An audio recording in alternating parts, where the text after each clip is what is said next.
दोस्तों आज की इस वीडियो के अंदर मैं आपको बताऊंगा सर्च इंजन ऑप्टिमाइजेशन जो होता है एसईओ यानी एसईओ जो होता है उसी की कुछ गाइडलाइंस होती है कि उन गाइडलाइंस को आप फॉलो करके जो भी आपकी वेबसाइट होती है या जो भी आपका डोमेन होता है उसको जितने भी सर्च इंजन होते हैं, जैसे कि मैं बात करता हूँ इंडिया की नहीं ऑल ओवर वर्ल्ड की मैं बात करूँ, तो वहाँ पर आपका जो डोमेन होता है या आपकी वेबसाइट होती है वो नंबर 1 पे आपकी शो करेगी। अगर आप अपने एसईओ जो सर्च इंजन ऑप्टिमाइजेशन होता है उसको अगर कंटिन्यू आप मेंटेन करके चलते हैं तो तो उसी को आप किस तरह से मेंटेन करेंगे और उसकी क्या क्या गाइडलाइंस होती है वो चीज़ आपको जो है इसी वीडियो के अंदर मैं कंप्लीट यहाँ पे इन्फॉर्मेशन दूंगा। तो यहाँ पर अभी आप देखेंगे मेरा जो स्टोर है ssdigitalindia.com है, जो कि अगर आप इसको गूगल पे भी सर्च करेंगे या किसी भी कोई सा भी जो सर्च इंजन होता है उसमें किसी में भी आप सर्च करेंगे तो ये नंबर 1 पे आपको देखने को मिलेगी। तो अगर मैं एज ए डेमो अगर आपको दिखाऊं, यहाँ पे मैं गेस्ट प्रोफाइल होती है उसी के अंदर यहाँ पे चलाता हूँ और गूगल के अंदर मैं टाइप करता हूँ, जैसे यहाँ पे गूगल, और यहाँ पर जो है एक मैं अपना जो बाय डिफ़ॉल्ट, यहाँ मैं स्पेलिंग थोड़ी सी मिस्टेक हो गई, तो ये गूगल मैंने यहाँ पे ओपन किया और यहाँ अगर मैं सर्च करता हूँ SS डिजिटल इंडिया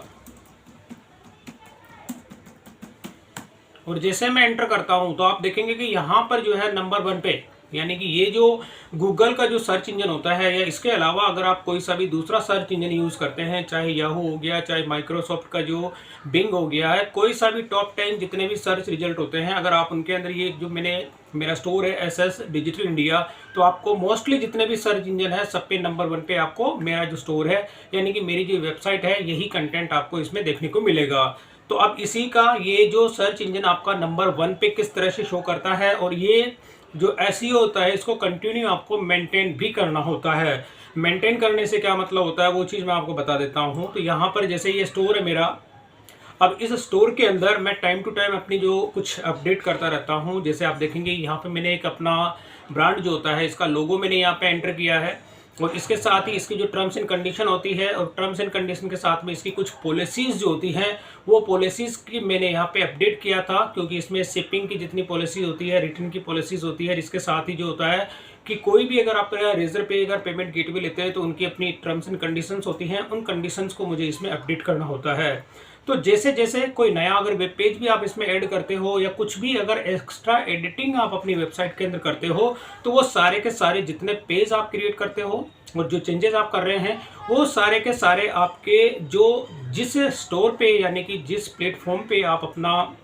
ये वेबसाइट क्रिएट करते हैं उसके अंदर एसईओ जो होता है, सर्च इंजन ऑप्टिमाइजेशन जो टूल्स होते हैं, उसके अंदर वो सारी की सारी आपको अपडेट करनी होती है। तो यहाँ पर ये तो मैंने आपको चेंजेस बता दिए। चेंजेस बताने के साथ ही ये जो मेरा स्टोर है ये मैंने अपना स्टोर कहाँ, विक्स जो प्लेटफॉर्म है उस पर मैंने इसको क्रिएट किया हुआ है और इसी के अंदर मैं आपको विक्स का ये मेरा डैशबोर्ड है। अब डैशबोर्ड जो आपका ये विक्स का होता है, अगर आपका भी कोई दूसरा अगर प्लेटफॉर्म होता है तो उसके अंदर भी आपको ये ऑप्शन आपको देखने को मिलता है, एसईओ जो सर्च इंजन ऑप्टिमाइजेशन होता है। अब यहाँ पर मैं विक्स की बात कर रहा हूँ तो विक्स के अंदर आप यहाँ पे क्या करेंगे, ये जो विक्स का डैशबोर्ड होता है इसमें आप यहाँ पे होता है साइट एंड मोबाइल ऐप और इसके अंदर आप यहाँ पे देखेंगे वेबसाइट जो होता है इसके अंदर एंड एसईओ। और जैसे ही मैं यहाँ पे करता हूँ एसईओ, मैंने यह किया एसईओ पे जैसे मैंने क्लिक किया तो यहाँ पर एसईओ जो होता है सर्च इंजन ऑप्टिमाइजेशन, यानी आप देखेंगे कि यहाँ पे जो सर्च इंजन ऑप्टिमाइजेशन होता है और फर्स्ट नंबर पे आप देखेंगे एसईओ सेटअप चेकलिस्ट। तो ये वाली जो आपकी एसईओ जो सेटअप चेकलिस्ट होती है, अगर आप इसको 100% कंप्लीट करते हैं तब जाके जितने भी आपके टॉप 10 जितने जो सर्च इंजन होते हैं वर्ल्ड वाइड, उनमें अगर आपका नंबर 1 पे आपको अपने डोमेन को रखना है या अपनी वेबसाइट होती है या आपका जो भी वेबसाइट के अलावा कोई दूसरा भी डोमेन अगर आपने ले रखा होता है या ब्लॉगिंग का होता है, किसी का भी होता है, अगर आप नंबर 1 पे अपने उसको डोमेन को डिस्प्ले करना चाहते हैं तो ये वाली जो स्टेप्स होती है, जैसे मैं यहाँ पे अभी मेरी आप देखेंगे 79% है, तो ये 79% ना होके इसको आपको 100% करना है। तो जैसे आप इस पर क्लिक करते हैं तो क्लिक करने पर कौन कौन से ऐसे कंटेंट हैं जो कि आपको कंप्लीट करने हैं, तो आप देखेंगे एसईओ की जो सेटअप चेकलिस्ट होती है इसके अंदर वो सारे कंटेंट आपको देखने को मिलते हैं। तो यहाँ पे आप देखेंगे कुछ कंटेंट ऐसे होते हैं, आप देखेंगे ये वाली जो जहाँ जहाँ पे भी रेड कलर का जो सिंबल आ रहा है यहाँ पर ये वाला इमेज क्यों आया, यहाँ पे वो चीज़ भी आपको बता देता हूँ कि मैंने अपनी जो वेबसाइट होती है इसके अंदर एक इमेज ऐड की थी ये वाली। अब इसके अंदर क्या होता है कि इमेज ऐड करने पर मैंने यहाँ पे आप देखेंगे कि जब कर्सर पॉइंटर ले जाते हैं तो आपको यहाँ पर क्या कंटेंट ऐड करना है, तो वो चीज़ आप इसमें सेटिंग करनी होती है। तो जैसे मैं यहाँ पे कर दिया गोट इट, और इसके अंदर जाके अब आपको जैसे क्या करना होता है, ऐड एल्ट टैक्स। और यहाँ पर मैं जो टैक्स मुझे ऐड करना है, आप देखेंगे कि मेरी ब्रांड का नाम है, तो ब्रांड जो होता है मैं यहाँ पे अगर यहाँ पे एल्ट का जो कर देता हूँ SS डिजिटल इंडिया, तो मैं यहाँ पे कर देता हूँ और इसको कर देता हूँ अप्लाई एल्ट टैक्स। ये मैंने यहाँ पे कर दिया, और करने के साथ ही अब जैसे एक स्टेप मेरी कंप्लीट हो गई है। अब एक स्टेप कंप्लीट होने का मतलब आप देखेंगे कि वो जो एरर थी यहाँ से रिमूव हो चुकी है। और अब यहाँ पर आप देखेंगे कि अभी कोई भी इसमें कंटेंट आप देखेंगे लोगो नो बैकग्राउंड डॉट PNG लिखा हुआ आ रहा है। और जैसे ही मैं इसको रिफ्रेश करता हूँ, तो रिफ्रेश करने के बाद में क्या होता है कि एल्ट का जो टेक्स्ट आप देखेंगे, जैसे पॉइंटर ले जाता हूँ मैं यहाँ पे, तो अभी वो अपडेट हुआ नहीं है, लेकिन कुछ टाइम के बाद जैसे इसके अंदर मैं पॉइंटर ले जाऊंगा तो यहाँ पे जो अभी नो लोगो नो बैकग्राउंड आ रहा है, यहाँ पे आ जाएगा SS डिजिटल इंडिया। तो ये एक स्टेप तो ये मेरी कंप्लीट हो गई है। इसके अलावा वापस मैं चलता हूँ, अब मैं बैक में जाके आपको दिखा देता हूँ अब मेरी जो प्रोफाइल है वो कितने % कंप्लीट हुई है। तो अब वापस यहाँ पे मैं रिफ्रेश करता हूँ, तो अभी भी जैसे वो देखेंगे 79% है। तो थोड़ा अपडेट होने में इसको टाइम लग जाएगा, लेकिन बाकी के और भी जो आपके कंटेंट होते हैं, यानी और भी कोई चेकलिस्ट के अंदर किसी तरह की कोई एरर होती है या प्रॉब्लम्स होती है, तो आप यहाँ पे देखेंगे अभी हमारी जो चेकलिस्ट होती है कंप्लीट हो गई है। यानी कि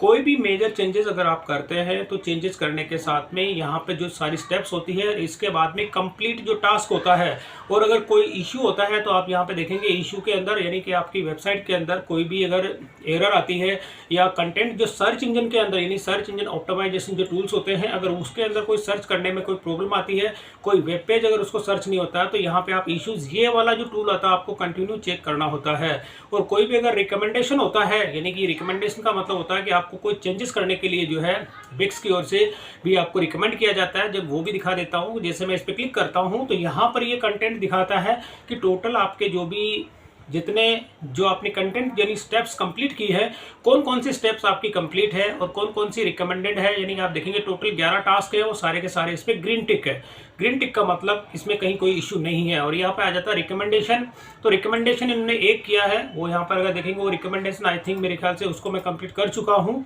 और यहाँ पे ये रिकमेंडेशन लिस्ट पूरी कंप्लीट है, तो ये वाली सारी लिस्ट हो गई। तो यहाँ पे किसी भी तरह का कोई भी इशू नहीं है। अगर मैं व्यू टास्क पे कर रहा हूँ, यहाँ पे रिकमेंडेशन के अंदर भी कोई यहाँ पे है नहीं। और यहाँ पे कंप्लीट जो टास्क लिस्ट है, अगर मैं उसको आपको दिखा देता हूँ, तो अभी जो मैंने लिस्ट आपको दिखाई थी सेम वही लिस्ट आपको यहाँ पे देखने को मिलती है। तो कहने का मतलब यह है दोस्तों कि ये जो सारी स्टेप्स होती हैं, ये स्टेप्स आपको कंटिन्यू जो ये सर्च इंजन ऑप्टिमाइजेशन होता है, इस टूल को आप टाइम टू टाइम चेक करते रहें। चेक करने के साथ में अगर इसमें कोई क्वेरी होती है या कोई भी इश्यूज आता है, तो वो इश्यूज को आप फुलफिलमेंट कर ले। करने के बाद जो है आपकी जो सर्च इंजन होता है उसमें आपका डोमेन या आपकी वेबसाइट जो होती है नंबर 1 के अंदर शो करेगी। चाहे दुनिया के वो किसी भी कोने के अंदर आपको सर्च करेंगे, इंडिया के अलावा अगर इंडिया से बाहर भी अगर कोई भी अगर आपका डोमेन सर्च करता है तो वो नंबर 1 पे आपका शो करेगा। वापस अगर मैं इसको दोबारा सर्च करता हूँ और सर्च करने के साथ ही टैक्स अगर मैं दिखा देता हूं, तो अभी तक वो अपडेट नहीं हुआ है। अगर मैं दूसरी टैब के अंदर भी इसको ओपन करके देख लेता हूं,